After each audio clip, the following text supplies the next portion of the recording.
Yeah.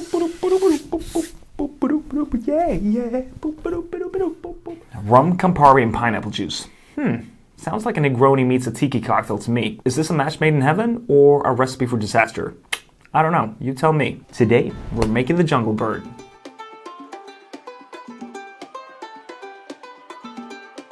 This cocktail is said to have been created at the Hilton Hotel in Kuala Lumpur in the 1970s, but it took decades for it to really gain popularity outside of Malaysia. But nowadays, you can find it on cocktail menus all over the world, and there are even bars named after it. This is one of the few cocktails from that era that actually deserves the spotlight. And now for the ingredients. We're gonna need a rum. I'm using Hamilton Pot Still Black Rum. And you need something with a little bit of body and funkiness to it, so don't just grab any rum. And if you can find this, try it. Something funny that I just realized a couple of minutes ago, the recipe for a Jungle Bird is actually printed on the back of this bottle. So there you go. And we're gonna use Campari, pineapple juice, lime juice, and a little bit of simple syrup. And Campari, what is that? Campari is a bitter aperitif, meaning it's meant to be consumed before a meal, but that is a really outdated definition if you ask me. I think nowadays Campari is mostly known for being used in cocktails like the Negroni, a Boulevardier, or an Americano, all of which I drink before, during, and after my meals. It is very bitter and a little bit sweet, and the recipe is a company secret, but apparently they use some kind of combination of orange, rhubarb, and ginseng, and also a mixture of herbs. So very similar to an Amaro. Why is it not called an Amaro? I honestly don't know, but my guess would be that it has to do with marketing and that they want to be labeled as something different.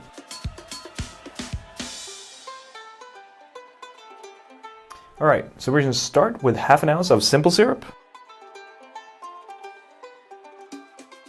half an ounce of fresh lime juice,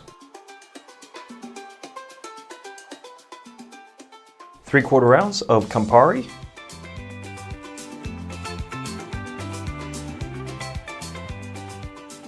1.5 ounce of pineapple juice,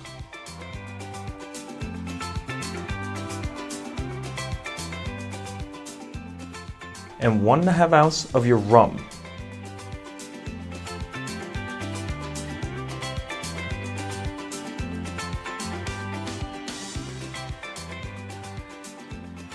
Got my ice, and all I have to do is shake.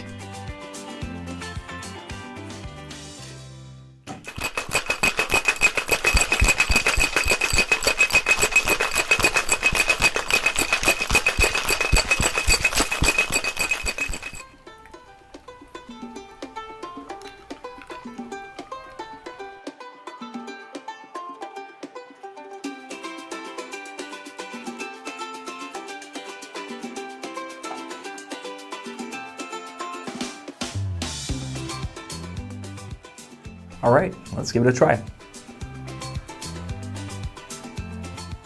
Yeah, this is a really special cocktail. It's definitely not for everyone. It is fruit forward from the lime and the pineapple, but it's also a little funky from the rum. And then you have the bitter notes from the Campari to really tame the sweetness of the cocktail and taking it in a completely different direction. This cocktail is definitely not too sweet. You really need to be into Campari to appreciate it. But if you do, and you like tiki cocktails, then this is for you. Have you had this cocktail? Let me know what you think of it. And until next week, cheers to you guys.